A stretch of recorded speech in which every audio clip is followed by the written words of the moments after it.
ஏசாயா 55ஆம் அதிகாரம் 8 முதல் 9ஆம் வசனங்கள். என் நினைவுகள் உங்கள் நினைவுகள் அல்ல, என் வழிகளும் உங்கள் வழிகள் அல்ல என்று சொல்லி கர்த்தர் வாக்குரைக்கிறார். சரிங்களா? இப்போ இதுல என்ன அப்படின்னா, அநேக தேவ பிள்ளைகள் உங்களுக்கு என்று ஒரு ஆம்பிஷன், திட்டம், டிசைர் வச்சிருக்கிறது ரொம்ப ரொம்ப நல்லது.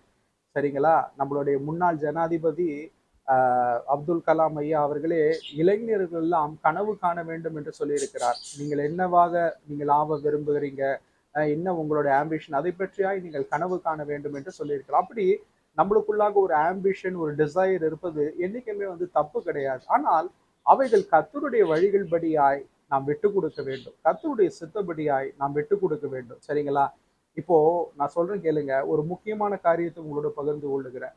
ஒரு பிரசங்கியார் ஒரு கூட்டத்தில் பிரசங்கித்து கொண்டிருக்கும் போது ஒரு பர்டிகுலர் ஒரு இண்டஸ்ட்ரியை பத்தி பேசினார். அவர் என்ன சொன்னார்னா, ஐடில துறையில இருக்கிற தேவனுடைய பிள்ளைகள் வரும் நாட்கள்ல இந்த ஐடி துறை, அதாவது இந்த சாஃப்ட்வேர் ரொம்ப நலிஞ்சு போக போகுது, இந்த சாஃப்ட்வேர் இண்டஸ்ட்ரி. அதனால நீங்க அதுல இருக்கிற பிள்ளைகள் அதை விட்டு விட்டு நீங்க வேற இது பாருங்கன்னும் போது, அதை கேட்டுக்கொண்டு அநேக தேவனுடைய பிள்ளைகள் என்ன பண்ணாங்கன்னா, ஐடி துறையை விட்டு விலகிட்டு பேங்கிங் எக்ஸாம் எழுதி அந்த பேங்கிங்ல அது ஒரு ஒரு 1 இயர் எடுத்துக்கிட்டாங்க ப்ரிப்பரேஷன் அந்த பேங்கிங் எக்ஸாமுக்கு. அதுல அவங்க வேலையை விட்டுட்டு அதுல அவர்கள் ப்ரிப்பரேஷன் செய்து அது மாதிரி அவங்க அதுக்கு பிறகு ஒரு பேங்கிங் அந்த இதுல எக்ஸாம்ல கிளியர் பண்ணி அவங்க அதுல போஸ்டிங் ஆனாங்க, பிளேஸ் ஆனாங்க. சரிங்களா? எதற்காக நான் சொல்லுகிறேன் அப்படின்னா, வெளியில இருந்து சில காரியங்கள், சில இண்டஸ்ட்ரீஸ் பார்க்கும்போது, அப்பா இதுல நம்ம போய் சேர்ந்தோம்னா இப்படியாய் நம்ம கரியர் அமைச்சு கொள்ளலாம், இப்படியாக நம்ம ஃபாரின் போய் செட்டில் ஆயிடலாம், இப்படியாக இவ்வளவு பணம் சம்பாதிக்கலாம், வீடு வாங்கிடலாம், நம்ம பெரிய லெவல்ல செட்டில் ஆயிடலான்றது போல இருக்கும். ஆனால் அதோடைய எதிர்காலத்தை கர்த்தர் தான் அறிவார். அதோடைய ஃபியூச்சர் எப்படி இருக்கு, அதோட ஸ்கோப் எப்படி இருக்குன்றது கர்த்தருக்கு மட்டும்தான் தெரியும். சரிங்களா?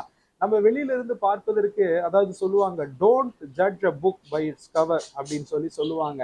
வெளியில இருந்து பார்த்து நம்ம அதை டிசைட் பண்ணிடக்கூடாது. இல்ல முந்தினவர்கள் அதுல இருந்தவர்கள் இவ்விதமாய் நல்லா செட்டில் ஆயிட்டாங்க, கரியர்ல நல்லா அவங்க சம்பாரிச்சுட்டாங்கன்னு சொல்லி அதை வச்சு நம்ம இது கால்குலேட் பண்ணிடக்கூடாது. சரிங்களா?